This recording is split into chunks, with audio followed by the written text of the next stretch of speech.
तो परीक्षित जी ने कहा, भगवान अभी तक तो आपने बताया ऊंची नीची गतियां, नरक, ये नरक कहां है?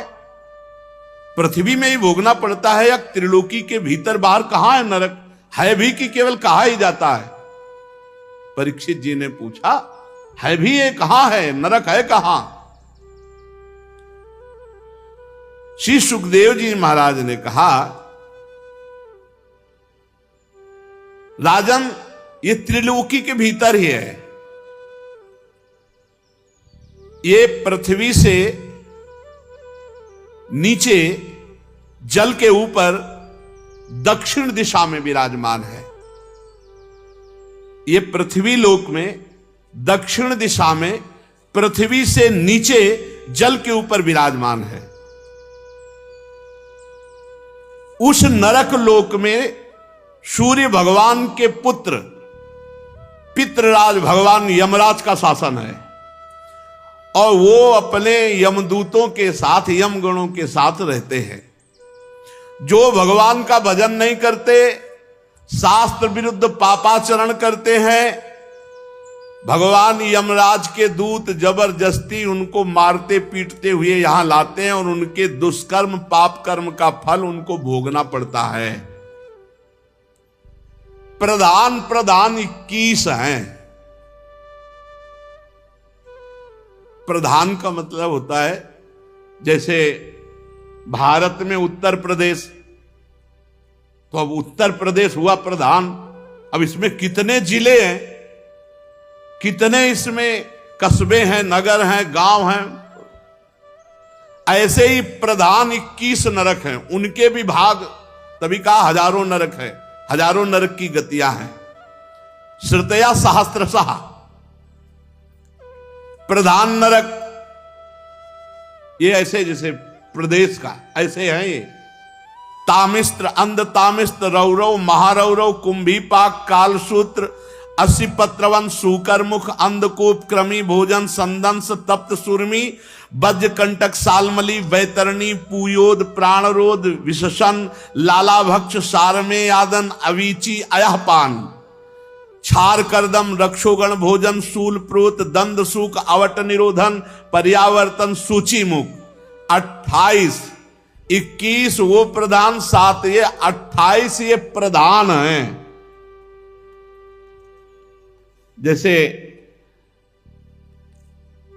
एक जेल है और उसमें किलोमीटरों में है और उसमें कहीं अलग अलग अलग सब, तो ऐसे ही एक नरक में हजारों नरक। प्रधान ये 28 है। अब इनमें कौन कहां ले जाया जाता है? जो पुरुष दूसरों का धन बेईमानी से अपहरण करता है या दूसरे की संतान का अपहरण करके धन, या दूसरे की स्त्रियों का अपहरण, उसे अत्यंत भयानक यमदूत कालपास में बांधकर घसीटते हुए, मारते हुए तामिस्त्र नरक में गिराते हैं। इस अंधकार, इस नरक में अंधकार ही अंधकार, कुछ दिखाई नहीं देता। अपने आप डंडे चलते हैं इसमें, पता नहीं चलता कहां से चल रहे हैं। और इतनी भयानक आवाजें आती हैं कि लघुशंका सोच कर देता है। और डंडा ऊपर से चलते हैं और अंधकार ऊपर से रहता है। इतनी मार पड़ती कि मूर्छित होता, पर मरना वहां है नहीं। रात दिन डंडे ही चलते रहते हैं। जो दूसरों का धन अपहरण करते हैं, दूसरों का संतान अपहरण करते हैं, जो दूसरों की स्त्रियों का अपहरण करते हैं, उनको भयानक तामिस्त्र नरक में गिराया जाता है, जहां अंधकार ही अंधकार है। खाना पीना तो कोई, यहां जेल में भारत की तो कम से कम खाना पीना तो मिल जाता है, वहां खाना पीना नहीं, वहां डंडा ही चल रहा है। और अंधेरे में ऐसी ऐसी आवाजें कि भयभीत होकर मलमूत्र का त्याग करता है। और इतनी मार पड़ती रहती है निरंतर कि मूर्छित होता रहता, फिर होश आता, फिर मूर्छित, मरना है नहीं वहां। बोले कितने दिन की सजा हुई? बोले 1 कल्प की। बोले कैसा बोल रहे हैं भला, छोटे मोटे पाप की 1 कल्प? तो 5 मिनट यहां पाप करते हो आजीवन कारावास मिलता है नहीं? और फांसी की सजा मिलती है कि नहीं मिलती? 5 मिनट के अपराध से। दूसरा, जो किसी को विश्वास दिलाकर धोखा दे देता है, जैसे कभी तुम्हारे को कोई रास्ते में मिला, भाई रात हो रही, हम आपके घर आज शरण ले सकते हैं क्या? आप उनको भगवान की तरह उनको रखो, कहीं धोखेबाजी नहीं होना चाहिए। विश्वास सबसे बड़ी चीज होती है। कोई कभी कैसी परिस्थिति में माता बहन कोई भी मिल जाए, अगर उसको आप शरण दे दें तो विश्वासघात नहीं होना चाहिए, नहीं नरक की प्राप्ति होगी। जो किसी को विश्वास देकर फिर विश्वासघात करता है, जो किसी स्त्री को फंसा करके प्यार दुलार विश्वास ऐसा और उसके साथ गलत आचरण करता है, दो प्रकार के। एक तो किसी को भी शरणागति दे के आज हम आपके घर रुकना चाहते हैं बहुत, तो अगर आपको संशय तो लाओ मती, और अगर लाओ तो विश्वासघात नहीं होना चाहिए। फिर बहुत बड़ा, देखो महाराज शिवी के गोद में आके कबूतर गिर गया तो उसकी रक्षा के लिए उन्होंने अपने शरीर का मांस दे दिया, कबूतर की हानि नहीं होने दी। ऐसे यदि कोई अतिथि, कोई शरणागत, कोई भागकर घर में आ जाए तो फिर ऐसा चाहे अपने प्राण देने पड़े लेकिन उसके प्राणों में कुछ फर्क नहीं पड़ेगा। एक ऐसा सिद्धांत है, अगर कोई भाग कर आ जाए तो फिर शरणागत की रक्षा कर। हाँ, कोई अपराधी भाग करके आ जाए तो फिर जब अपराध किए हुए तो फिर भोगो जाके तुम। जो किसी को विश्वास देकर धोखेबाजी करके फंसा देता है, धोखेबाजी से उसको कष्ट देता है, मार देता है, और जो किसी दूसरे की स्त्री को विश्वास दे करके, तो वो अंध तामिस्त नरक में पड़ता है।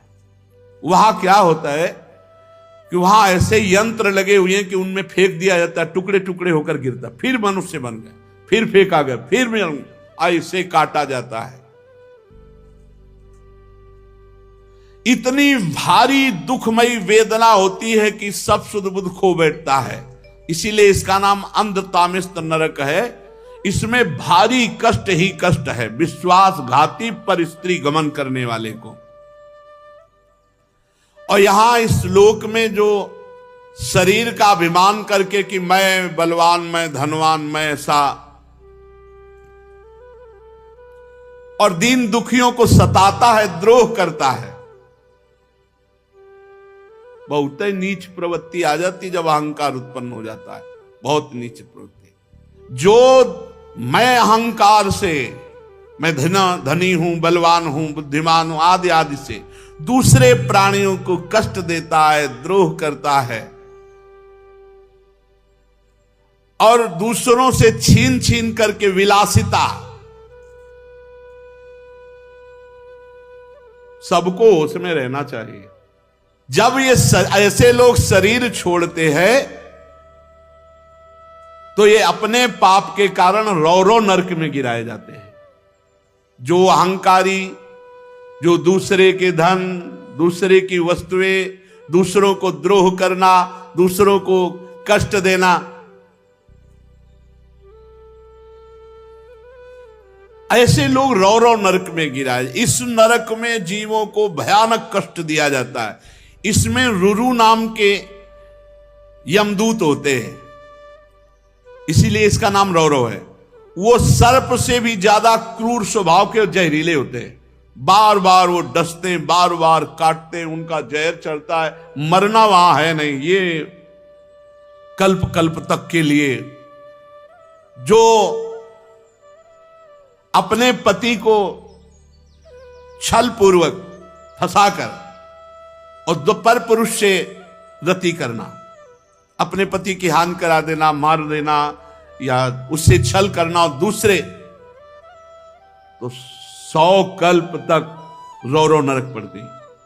पतिवंचक परपति रति करई, रौरव नरक कल्प सत परे। ये खिलवाड़ नहीं, बहुत होश में जीवन व्यतीत करना चाहिए। इसके आगे एवमेव महारौरव यत्र निपतितम पुरुषम क्यव्रादा नाम रुरुवस्तम क्रव्येण घातयंती या केवलम देहम भरा। ये जो दूसरों का मांस खाते हैं अपने शरीर के पोषण के लिए, जो किसी की परवाह नहीं करते, मनमानी पापाचरण करते हैं, धीरे धीरे बुद्धि भ्रष्ट हो जाती है। जब भगवान शास्त्र का भय नहीं रहता ना, तो बुद्धि भ्रष्ट हो जाती है। ऐसे लोगों को महारौरव नरक में डाला जाता है, महारौरव नरक में, और वहां इन्हीं का मांस काट काट के इनको खवाया जाता है। अब खाओ, अब वहीं खवाया जाएगा तुम्हें, भोगोगे। महारौरव तैयार रहे, जो मछली, मुर्गा, बकरा, सब अंडा, महारौरव के लिए टिकट है पक्की। अब तुम्हें लग रहा कहां है, तो देख लेना, अब यहां फोन से बातचीत तो होगी नहीं तो तुम्हें यहां सबको पता हो जाए कि हाँ होता है। नरक में क्या स्वागत होता है, अगर वो पता चले ना खुले सबको, तो सब होश में हो जाए। भगवान का खेल ऐसा है। कच्चा जिंदा मांस उसका काटा जाता है, इसे काट काट के उसी को खवाया जाता है, महारौरव। और ये एक प्रक्रिया चलती रहती बराबर। फिर जो क्रूर मनुष्य पक्षियों को, पशुओं को भूंजता है, राक्षस प्रवृत्ति इतनी बढ़ जाती, तुम्हें कैसे बताएं। ये जो अपना पेट पालने के लिए अशुद्ध भोजन जीवों को भूंजते हैं, हृदयहीन राक्षसों से गए बीते इन लोगों को कुंभीपाक नरक में ले जाया जाता है। कुंभीपाक नरक में जानते हो क्या है? बड़े बड़े कड़ाह में खौलते हुए तेल में पकोड़े की तरह डाल दिए गए। अब जलते रहो 1000 वर्ष, 2000, कितना समय, जितना दंड दिया, मरना वहां है नहीं, और कष्ट यहां से ज्यादा होता है। इससे भी सुकोमल शरीर होता है यातना देह, जो हमें नरक में मिलता है। बहुत खान पान के लिए भाई प्रार्थना है, बहुत सावधानी से, क्योंकि बुद्धियां पवित्र हैं नहीं बनाने वालों की। उनका उद्देश्य केवल, अच्छा अब आपको बनी बनाई जलेबी बढ़िया दिखाई दे रही, गर्मा गर्म, लेकिन कैसे तेल में बनाई गई है, कैसा मैदा है, बनाने वाले के हाथ कैसे थे, उसका विचार कैसा है, अब ये सब बुद्धि में नहीं रह गया है, नहीं रह गया है। आज का जो नया समाज है उसको होटल पसंद है, बाहरी भोजन पसंद है, घर की तो पसंद है नहीं। स्वधर्म का त्याग प्रतिपद होता चला जा रहा है। अपने धर्म को समझ ही नहीं रहे कि हमारा धर्म क्या। अरे धर्म से मतलब क्या रह गया? जितना हमारा मनमानी आचरण बिगड़, ये नरक पहुंचाएगा। जो केवल अपने पेट पालने में लगे रहते हैं, जो पशुओं को भूंजते हैं, रांधते हैं, ऐसे हृदयहीन मनुष्यों को राक्षसों से भी गए बीते, क्योंकि राक्षस तो राक्षस है ही, कुंभीपाक नरक में ले जाते हैं और तेल में खौलाते हुए तेल में पकाते हैं। और वहां कोई सुनने वाला तो है नहीं, जैसे तुमने नहीं सुना, छोटे छोटे जीव हैं, उनको सब ऐसे। जो मनुष्य, ध्यान से सुनो, अपने माता पिता को पीटता है, अपमानित करता है, वयोवृद्ध उनकी सेवा नहीं करता, तिरस्कार कर देता है, घर से निकाल देता है, वैष्णवों का विरोध करता है, ऐसे दुष्ट को काल सूत्र नरक में ले जाया जाता है। काल सूत्र, अलग अलग जैसे जेलें है ना, ऐसे नरक है।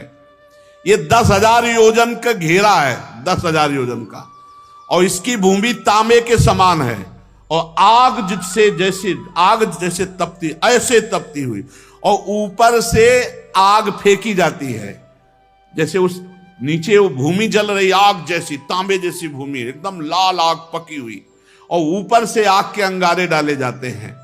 अब नीचे से वो आग, ऊपर से वो आग, और 10,000 योजन भूमि लंबी। अब उसी में दौड़ता रहता। अब कितने वर्ष का सजा दी गई? कौन? जो अपने माता को थप्पड़ मारता है, पिता को।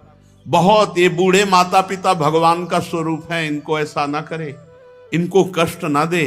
अरे तुम्हें पाला पोसा है भाई, तो कम से कम आरती पूजा ना कर सको, वैसे तो करना चाहिए नित्य माता पिता की आरती, और भगवान की करो, आरती ना करो माता पिता की कर लो। उनको नहलाओ धुलाओ, कपड़ा लत्ता पहनाओ, खवाओ पियाओ, मेहनत करके भगवान के मंदिर भले अगर नहीं कभी गए तो भी भगवान की प्राप्ति हो जाएगी, क्योंकि घर में मातृदेवो हो पितृदेवो हो, इसका प्रमाण है। विट्ठल भगवान स्वयं चल करके आए थे पुंडरीक जी के घर, माता पिता की सेवा करने वाले। माता पिता मातृदेवो भव पितृदेवो भव। बहुत सावधानी से मनुष्य जीवन, जो अपने माता पिता का अपमान करते, मारते, पीटते, वयोवृद्ध अवस्था में सेवा नहीं करते, ऐसों को काल सूत्र नरक में गिराया जाता है। अब वहां पापी जलता हुआ भागता है 10,000 योजन की भूमि, सब जलने वाली भूमि। सोचो कैसा, इतनी बेचैनी, इतना ना कहीं खड़ा हो सकता है, कभी लौटता है, कभी भागता है, कभी छटपटाता है, दौड़ता है। उस नर पशु के जितने रोम होते हैं उतने 1000 वर्ष तक उसे भोगना पड़ता है। कालसूत्र नरक में जो वैष्णवों को, ब्रह्म ऋषियों को दुख देता है, माता पिता को मारता पीटता है, ऐसा। आगे कह रहे, जो पुरुष किसी भी प्रकार की आपत्ति ना आने पर अपने वर्णाश्रम धर्म को छोड़कर दूसरे धर्म का आचरण करता है, वैदिक मार्ग को छोड़ देता है, और जो पापी पाखंड पूर्ण जीवन बिताता है, पाखंड जो है नहीं उसको दिखावा करके मनमानी आचरण, जो वैदिक शास्त्रीय सिद्धांत को छोड़कर मनमानी आचरण करता है वो पापी, और जो पाखंडी है, पाखंड का वो पाप। इन 3 पापियों को, 3 प्रकार के पाप करने वालों को अश्री पत्रवन नामक नरक में डाला जाता है, जहां यमराज के दूत जैसे कांटे होते हैं ना, ऐसे कोड़े होते हैं, ऐसे कोड़ों से पीटते हैं। और वो इतना चिल्लाता, रोता है, इधर उधर दौड़ता है, तो वहां आसपास तलवार जैसे ऐसे लगे हुए, उनसे अंग उसके कटते हैं, कोड़े से मारा जाता है, बार बार मारा जाता। वो कहता है हाय मैं मरा, हाय चिल्ला, ऐसे चिल्लाता रहता है। धर्म छोड़कर पाखंड मार्ग में चलने वाले पाखंडियों को यही दंड मिलता है। कुकर्मियों को यहां अपने कर्म का फल भोगना पड़ता है। हे राजन, जो इस लोक में राजकर्मचारी पद पर होकर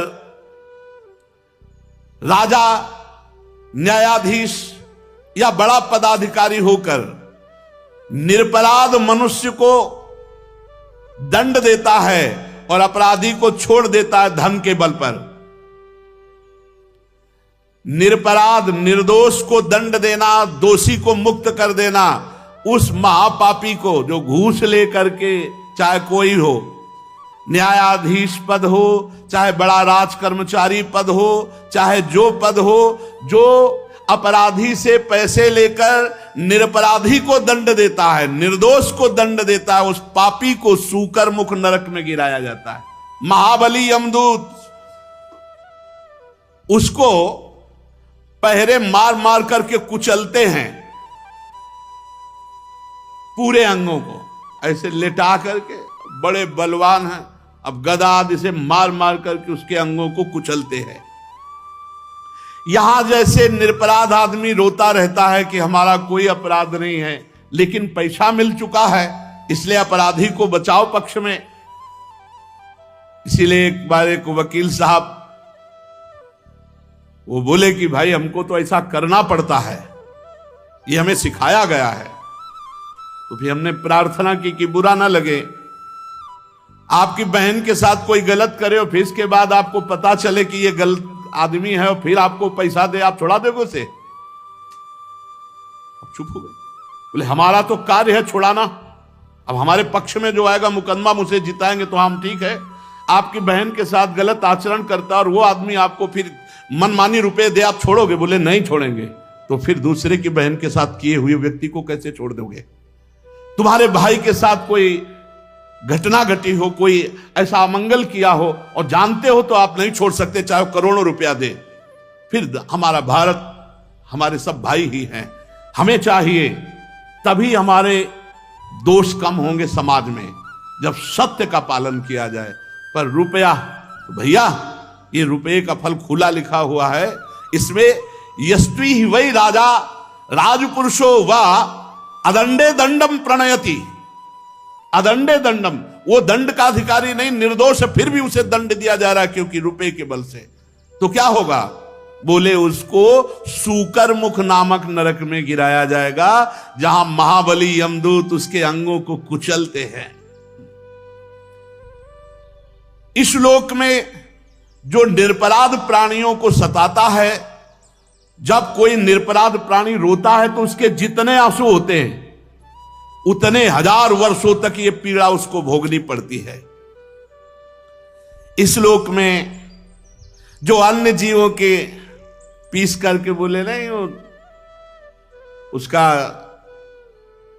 जैसे उबाल करके और इस तरह से वो जो पीते हैं बना करके उसके, तो कह रहे हैं उनको कोल्हू में पेरा जाता है गन्ने की तरह। सब्जी के पी लो, फल के पी लो तो अच्छी बात है, जीवों के उबाल उबाल के बहुत पुष्ट बनना चाहते हैं। भारत है, भारत ये कर्म भूमि है, ये सबसे विश्व में सबसे वंदनीय जगह है। यहां हर कर्म का फल मिलता है, कर्म से उन्नति अवनति होती है। यहां जो लोक में अन्य जीवों को, प्राणियों को ऐसे उबाल करके वैसे, तो वहां गन्ने के समान कोल्हू में पेरा जाता है। लगा दी गई खोपड़ी, चीख रहे, मरना वहां है नहीं, उधर निकले फिर इधर लगा दिए, ये ड्यूटी चलती रहती। यमदूत अनंतों हैं, वहां अनंतों हैं। जो पुरुष इस लोक में खटमल, मच्छर, मधुमक्खी, नरक की तैयारी कर रहे हो भाई, वो एक चला ले कट कट कट कट ऐसे मच्छर मारेंगे। अरे भाई अलग अलग पूरी सृष्टि है, भगवान ने बनाई, उनका स्वभाव बनाया, उनके लीवर नहीं है, सीधा पचा पचाया खून पी के वो जीवित रहते। उड़ा दो जान से, उसको मार ही दिया एकदम। जो खटमल को, मच्छर को, जैसे बिच्छू है, सर्प, आप इनको हटा दीजिए, थोड़ी देखा तो मार ही दो, मारने के लिए आदेश नहीं, हटा दीजिए, उनको दूर हटा दीजिए। अब मच्छर ऐसे हटा दे उड़ जाएंगे। अब ऐसे करने में अब पता नहीं कि बैठा है कि नहीं, वैसे कर दिया वो बात अलग, लेकिन जान के कि बैठा है उड़ा दे, उसको मारो मत। जो इन जीवों को मारता है तो भगवान ने इनकी वृत्ति बनाई। अब जैसे बीछी है, उसको कहीं भी छू जाओगे तो डंक मारेगी। सांप है, उसके शरीर को कहीं भी टच हो जाएगा आपका तो फण मारेगा उसके, और हाथ पैर तो है नहीं। तो इन जीवों का स्वभाव बनाया है भगवान ने, लेकिन रहने की सबकी व्यवस्था है, ऐसा नहीं है कि। तो जैसे खटमल है, मच्छर है, छिपकली है, बिच्छू है, सर्प है, भगवान ने इनका स्वभाव बनाया है। आप मनुष्य विवेक के द्वारा अपनी रक्षा करो, आप इनको मारो नहीं कि घर की छिपकली निकालियो, मार, उनको मार के फेंक दिया, सांप देखा मार दिया, बिच्छू, ये मारने के लिए थोड़ी आदेश है, आपको मारने का अधिकार नहीं है। आप इनसे अपने आप को बचा लीजिए। भगवान ने उनकी ऐसी वृत्ति बना दी है, उनको ये थोड़ी महसूस होता है कि हमारी इस चेष्टा से दूसरे को कष्ट हो रहा है, उनको महसूस नहीं होता। किंतु मनुष्य को भगवान ने बुद्धि दी है, उसको पता है कि इसको कष्ट दे रहे हैं हम, तो इसलिए पशु, मृग, पंछी, सांप, मच्छर, जूं, खटमल, मक्खी, जितने भी जीव हैं, इनसे द्रोह मत करो, अपने को बचा लो। और जो इनसे द्रोह करता है, इनको मारता है, तो उसको फिर इस नरक की प्राप्ति होती है। इसका नाम है अंधकूप नरक। इस अंधकूप में छोड़ दिया गया। अब यहां बड़ी विषैली गैस है, अंधकार है, बस उसी में पाओ। जितने जीव मारे हैं ये सब वहीं मिलेंगे। अब वहां मार सकते नहीं, तो इतना काट रहे हैं, क्योंकि वो सब यमदूत हैं, भगवत पार्षद, वो मरने वाले तो है नहीं कि तुम्हारे मारने से मच्छर मर जाएगा। वहां बड़े बड़े मच्छर, सुई जैसे उनके मुंह, और अब वहीं अंधकार है और गैस है, सांस लेने में परेशानी, बहुत कष्ट। जो मनुष्य इस लोक में बिना पंचयज्ञ किए खाता है, पंचयज्ञ उसे तो बलि वैश्य देव पर अब कोई जानते नहीं, तो इतना तुम समझ लो कि पहली बार जो भोग बने तो श्री भगवान को एक थाली में निकालो, एक रोटी गाय को निकालो, और एक रोटी ऐसी जगह टुकड़े डालो जहां पक्षी, कौवा आदि ये सब चुन ले। अगर भगवान को भोग लगा दिया है, गाय को रोटी निकाल दी है, और आपने पक्षी, जो पक्षी आदि के लिए डाल दी है, फिर इसके बाद बाहर निकलकर दरवाजे में देखो कोई अतिथि तो नहीं, कोई भूख। तो एक भगत बोल रहे थे कि तो और तो कोई दिखाई नहीं देता, संत जन तो अब दिखाई नहीं देते, घूमते ही नहीं है। ऐसा समय चल गया, घूमे तो मार डाले जाए, नहीं चल गया। देखो पाल घर में वहां वो घेर के मार डाले, यार तुम पशु आदमियों को संत भेष में। अरे भैया वो कोई ऐसे तो है नहीं कि रात रात में अंतर ध्यान हो जाएंगे, उनको बंद कर लेते, फिर पुलिस से जानकारी लेते। बहुत समय विचित्र है। अभी कल परसों एक कह रहे थे बाबा जी, बाबा जी बनना खिलवाड़ समझते हो क्या? पाखंड करके पेट पालना तो बात अलग है, चाहे जैसे पूरे जीवन पूरे जीवन लड़ना है, पूरे जीवन लड़ना है। कोई छोटी मोटी बात समझते हो? केवल भोजन मिल गया, कपड़ा मिल गया, रहने को मिल गया, इसी से थोड़ी बाबागिरी होती है। अंदर के विकारों को सहन बहुत कठिन मार्ग है। भगवान की शरण में निर्वाह हो जाए, नहीं तो बहुत कठिन मार्ग है, बहुत। हम कह रहे हैं 30 साल आप ठीक से चले, 30 साल, 30 साल कितना समय होता है, और 30 मिनट चूक कर दी, कोई माफ करने वाला नहीं। यह है बाबागिरी। 30 साल आप ठीक से चले, 30 मिनट चूक हो गई तो अपने 30,000 बार की चूक को क्षमा कर देंगे लोग, लेकिन आपकी 30 मिनट की चूक को नहीं क्षमा करेंगे। जिंदगी में एक बार हुई, नहीं क्षमा करेंगे। पूरा जीवन निर्वाह करना। पंच महायज्ञ, वैसे तो बलिवैश्य देव बहुत जरूरी, पर अब कौन जानते नहीं बलिवैश्य देव, कौन जानता है? बलिवैश्य देव कौन जानता है? कहां जानता है? पितृतर्पण नित्य, नित्य कम से कम 5 आहुति तो अग्नि में स्वाहा बोले ही, तो सब चला गया। अब तो जूता पहने रसोई में खड़े खड़े वो उबल रहा है, वैसे ही खा रहे। राक्षसी विचारधारा, भागवतिक विचारधारा के कुछ लोग रह गए जो ये कि रसोई पवित्र रखो, भगवान को भोग लगना है। ऐसा कोई सी का जो भोग बना और उसमें वयोवृद्ध, बालक, रोगी, असमर्थ, अतिथि, पहले इनको घर में जो भोजन बने तो भगवान को अर्पित करने के बाद सबसे पहले वयोवृद्ध जो हैं, बालक हैं, जो रोगी हैं, अतिथि हैं, पहले इनको, बाद में और सब भोजन पाए। सबसे पहली थाल जो घर के वयोवृद्ध जन हैं उनके पास जानी चाहिए, जो रोगी है उसको, और जो अतिथि हैं उनको। फिर जो इस लोक में अच्छे अच्छे पदार्थ स्वयं पाता है और आए हुए अतिथि या वयोवृद्ध जो अपने द्वारा पोषित हैं उनको ऐसे, जो स्वयं की चाट के लिए ही सब भोग बनाता है। अरे कहां भगवान को भोग लगाओगे, आधा घंटा में सब ठंडा हो जाएगा, लाओ ऐसे ले। नहीं, बहुत धैर्य रखो, धैर्य रखो, प्रभु को भोग पहुंचा दो। बहुत धैर्य ना हो तो उनको भोग पाने दो, आप दूसरा गरम गरम निकाल लो भाई, पर भोग पहले प्रभु को। जो ऐसे खान पान के उन्माद युक्त तरीके अपनाते हैं, शास्त्र विरुद्ध आचरण करते हैं, उनको क्रम भोजन नामक नरक में गिराया जाता है। वहां 1,00,000 योजन का कीड़ों का कुंड है, उसी कुंड में छोड़ दिया, खाओ वो सब मवाद और कीड़े, ये सब भोगना पड़ता है। अच्छा देखो, मां के गर्भ में रहे कैसी व्यवस्था थी, कितना घृणित, लेकिन रहे ना, ऐसे नरक में है। हमारी सब स्मृति खत्म हो चुकी है।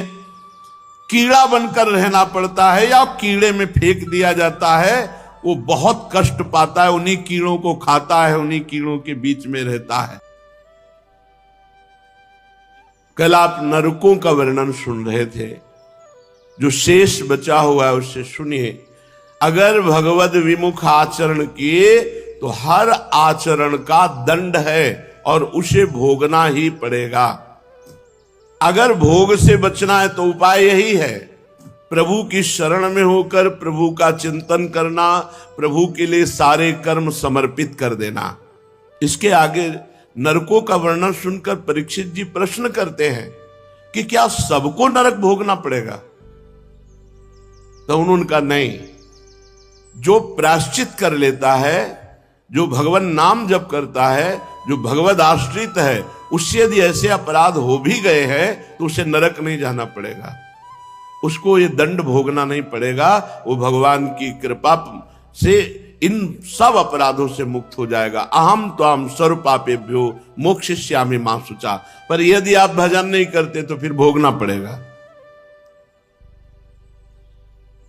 यस्त्वी वै स्तेन बालाद्वा हिरण्य रत्नादीनि ब्राह्मणस्य वापहरन्त्यन्यस्य वानापपि पुरुषस्तममुत्र राजन यम पुरुषा अस्य मयिरग्निपिंडैः संदसैः त्वयि निष्कुशन्ति। जो यहाँ दीनहीन है, अपने को बड़ा समर्थ समझकर उनकी संपत्ति छीन लेते हैं, उनके खान पान की व्यवस्था छीन लेते हैं, तो उनके जो आंसू गिरते हैं, आंसू से जो रज की बूंदें गिरती हैं, ऐसे हजारों वर्षों तक उनको अग्निमय नरक में ढकेला जाता है, जहां ज्वाला जल रही और बराबर उनको हजारों वर्ष तक जलना होता है। ये कभी